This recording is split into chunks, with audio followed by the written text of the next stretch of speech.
Okay, so I've been wanting to make a video about Nier for years now, but I really could never seem to find the right way to approach it. If you've seen my latest top 10 video games of all time video, you know the affinity I have for the game, as well as my love-hate relationship with it. You see, I didn't really care for Nier the first time that I played it. I was looking for a new RPG to pick up after finishing Final Fantasy XIII, and I saw this other Square Enix game on the shelf entitled Nier. It looked kinda cool, with really interesting looking characters on the cover, and it was intriguing enough to buy, so I unhesitantly threw my money at it and started my journey.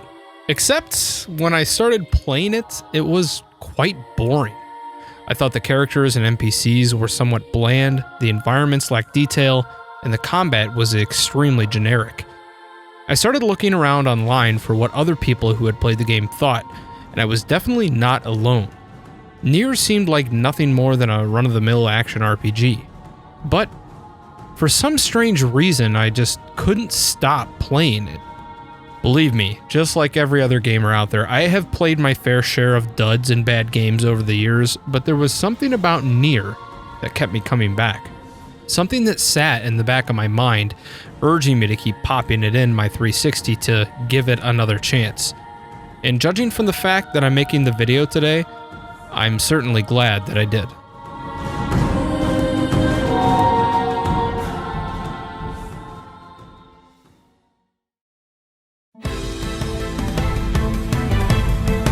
Nier was first released on April 22, 2010 in Japan, and just a few days later in the United States and Europe. One important item to note is that Japanese gamers got two separate versions of the same game.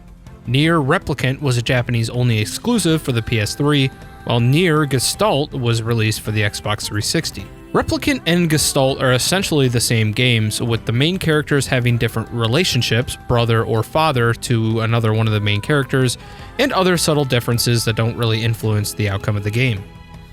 Director Yoko Taro and the team at Square Enix made a decision to release the Xbox 360 version in the United States and Europe, simply titled Nier, thinking that the relationship of the father-daughter would be more of a successful approach in the States.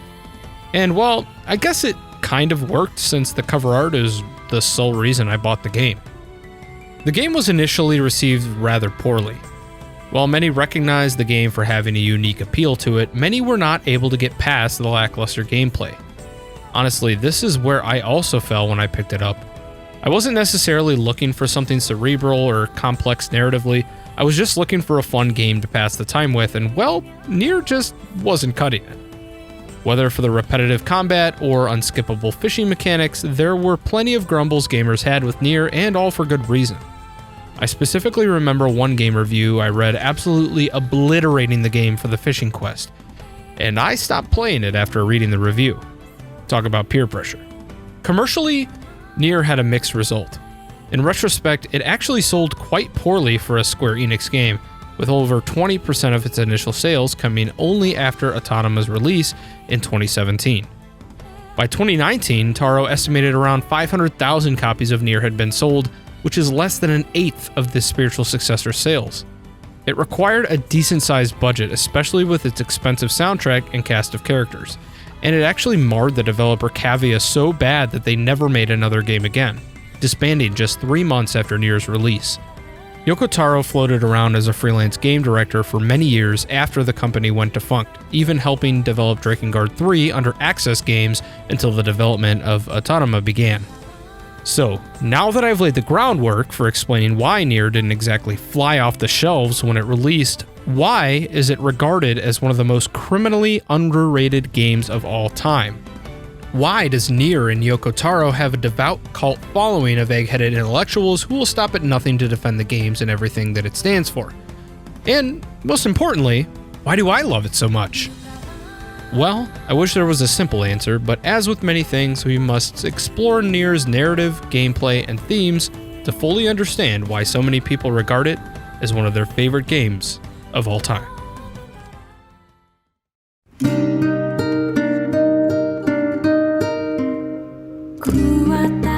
Undoubtedly, one of the most important aspects of any RPG is its story and the way it's told. Unfortunately for Nier, much of its storytelling is done through subtext and alternate endings.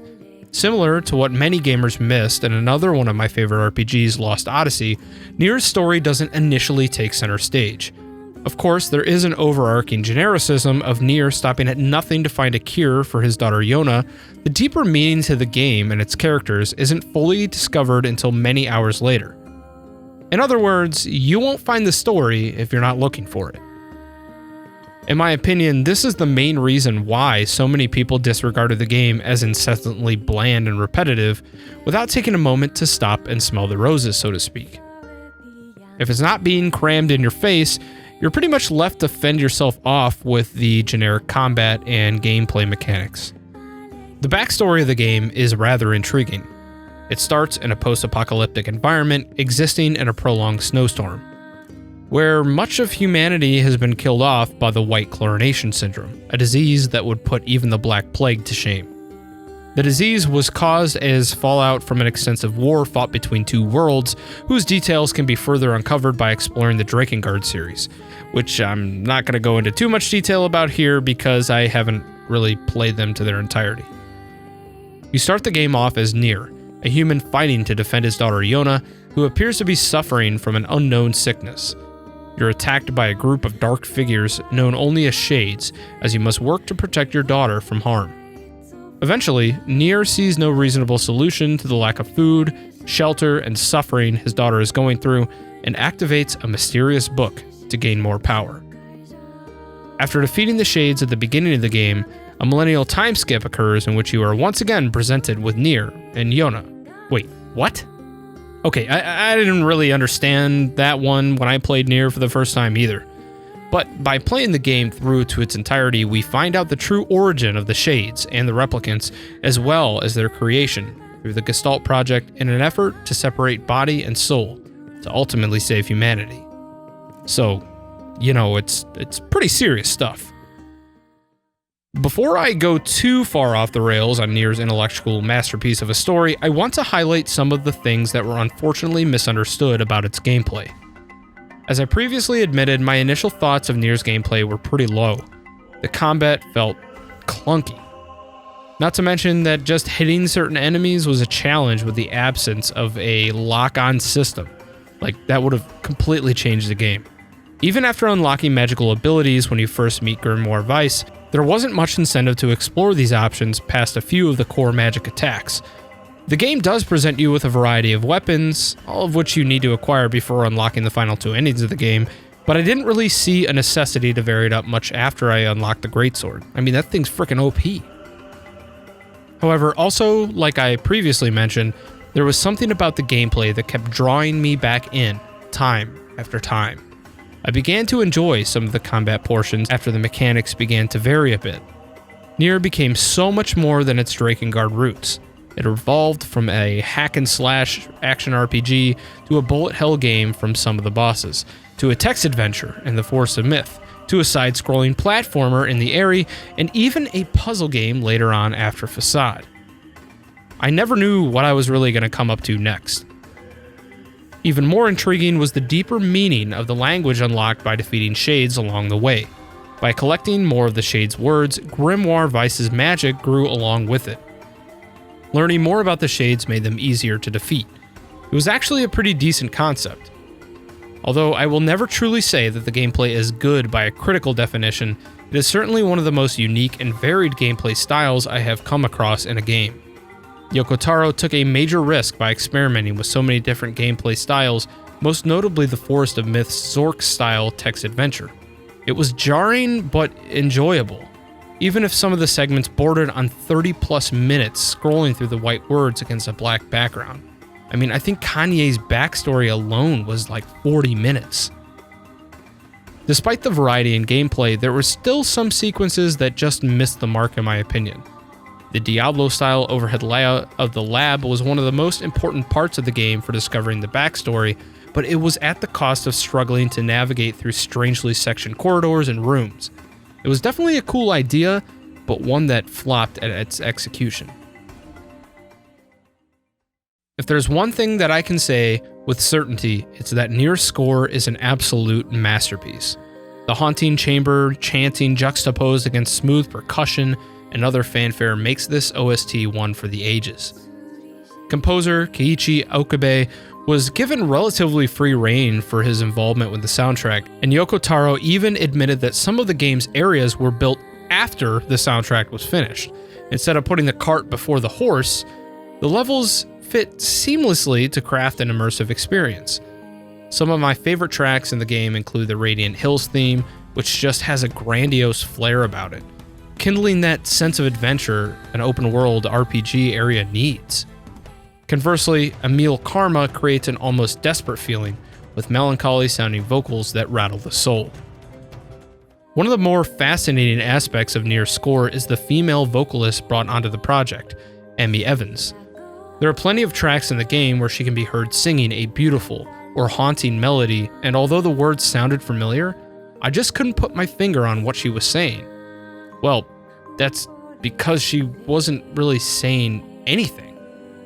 When considering Evans for the role, Okabe wanted to use vocals that didn't detract from the gameplay in any way, which I can admit could be very difficult for a video game to have speaking vocals. The goal was to use her experience singing in multiple different languages to her advantage in order to use a contrived language that sounded like real words, but in essence is just, well, gibberish. This literally blew my mind when I read it, and it just ended up adding to the brilliance of Nier's OST. The voice acting is also incredible. They scored some super good actors for some of the roles, like Lord Bailey for Kanye, and I will say it was one of the bigger wins for the game in general. You're an ass, but you're also right. I need to live for something besides revenge.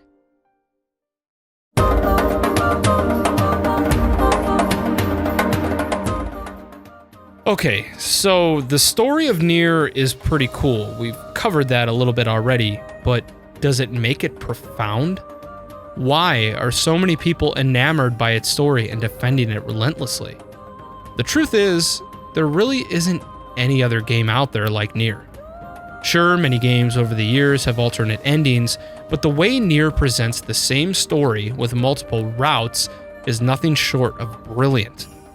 And brilliant doesn't mean good, per se, since at the very end of Nier's final ending, I was left with sadness and an empty hole in my heart. Hopelessness didn't even begin to describe the emotions that Nier evoked for me. My soul was touched in a way that a video game had never done before, and I wasn't really sure if I liked it, or if the entire thing was one big waste of my time. Similar to David Fincher's The Game, my emotions were so mixed at the end of Nier that I was both pissed off and mesmerized at the same time. To go off the deep end here, morality and the constant struggle of fighting for an apparent cause is the entire basis that Nier hinges on. During my first playthrough of Nier, although I had an idea of the overarching story and themes, some things about the game just didn't make sense to me. Who were the Shades? Who is Shadow Lord? Is the world that Nier and the others inhabit one giant simulation? Are they even real at all? What the heck was with the beginning of the game? How does that fit into everything? My head was left absolutely spinning. That point brings me back all the way to the beginning of Nier and the struggle that he and his daughter Yona faced. You see, Nier and Shadow Lord, well, they're one and the same. That is, when Nier took the final gambit of using the Grimoire Noir book to help defeat the Shades at the game's start, he effectively gave his soul to become a Shade as well. The Nier and Yona we grew to know over the course of the game are mere replicants, the androgynous beings with soulless bodies that inhabited the world. The souls of mankind were preserved as gestalts, and unfortunately some of them lost their way, becoming crazed beings known as Shades. Over hundreds of years, these shells known as replicants had their sentient nature awakened and swore battle against the crazed souls known as Shades to create a spontaneous war that sought to wipe out Shades once and for all.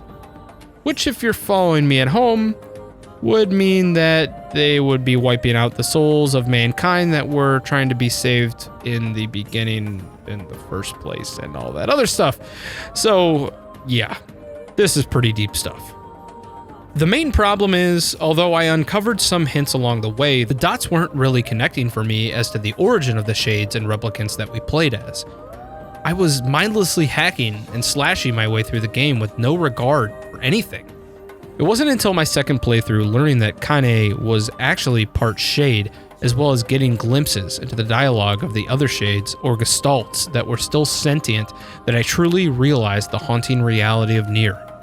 The replicants, the shades, they're both fighting each other for fighting's sake. Nobody willing to give up their side. There is no end to the fighting. There's actually one really great quote from Devil or Pupple. I don't remember who said it, but I'll leave it up on the screen here. And it really just showcases the whole theme of the game. There is no real reason for them to fight. And who you once thought were the bad guys were actually the souls of humans that were attempted to be preserved in the first place. Holy crap! That cut me deep. A perfect example of this internal struggle was with the story of the wolves and the population of Facade. During the initial playthrough, we were brought to believe that the wolves needed to be destroyed because they attacked the royal wedding with the prince, but the reality is that the members of the city attacked the wolves first, for no reason. Maybe just because they were bothering them. Or the relationship of P-33 and Khalil, who were hunted down and killed for being blamed for the killing of Gideon's brother Jacob in the junk heap. And lastly, even the Shadow Lord, the same human from the very beginning of the game, who was obsessed with trying to find a cure for his daughter's sickness to no avail, was only to be killed by a sentient replicant who believed he was after the same thing. The irony was lavish here, and the reality of the situation rocked me to the core. Who was morally correct in the war of the replicants and the gestalts? Does it even matter? Some excerpts of backstory in Yoko Taro himself have mentioned that a member or members of the Gestalt project actually knew about the crazed issues the Gestalts could have, as well as the errors leading to the sentient nature of the replicants like Nier, and wanted to use these flaws as attempts to eradicate the human race once and for all. Even the three main characters of the story, Nier, Kane, and Emil, all end up sacrificing themselves for the greater good at some point throughout the story, fully believing that they were benefiting their friends. But was it all in vain? Was it really for the greater good, or was it all just a made-up story? The war between the replicants and the gestalts was on a direct path for obliterating all of mankind, and they didn't even realize it. They didn't stop to think about what they were really doing, and could they have even known? It's just really freaking sad, but an absolute brilliant story that I will remember forever. Even as the last minutes of the game ticked by, you are presented with a choice to either save Kane's life or your own. And if you choose the latter, you feel like a terrible person.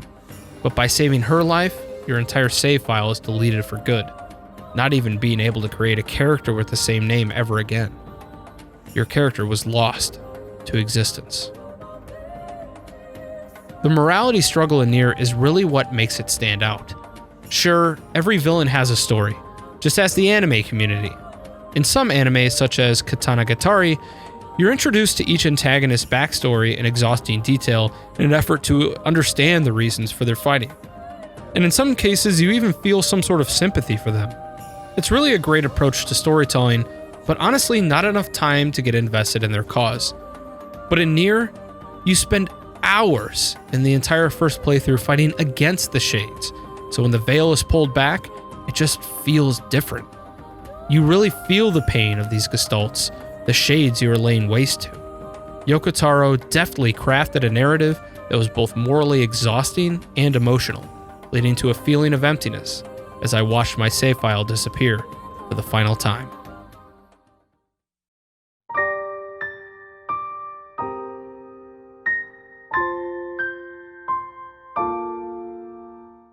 The final question you must ask yourself after finishing Nier is the game actually good? I can imagine there are plenty of varying opinions on this. On one hand, the game mechanics are all over the place, the combat is boring, and the game really makes you work for the story. On the other, the varied gameplay styles are refreshing, the music is top-notch, and the narrative and backstory are some of the more brilliantly put together in modern media, let alone video games. Nier is a game I really can't recommend to everyone.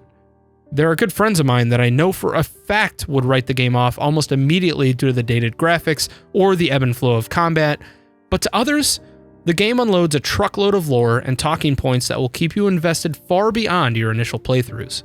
And for me, I fell into the latter category. I am supremely satisfied that I stuck with the game for as long as I did, because what I uncovered along the way made me feel frustrated, it made me cry, it made me sympathize, and most of all, made me reflect upon what it truly means to be a human. I wanted to thank all of you for watching this episode of the Mega Man Cave today. What did you guys think of Nier? I'd like to see it in the comments below. If you liked this video and want to see more like it, please ensure that you hit that subscribe button, enable the bell for notifications, and just leave me a comment of what you thought about the channel or the video. Alright guys, that's going to do it for me today. Remember, new videos are coming out every single Thursday. I'll catch you next time.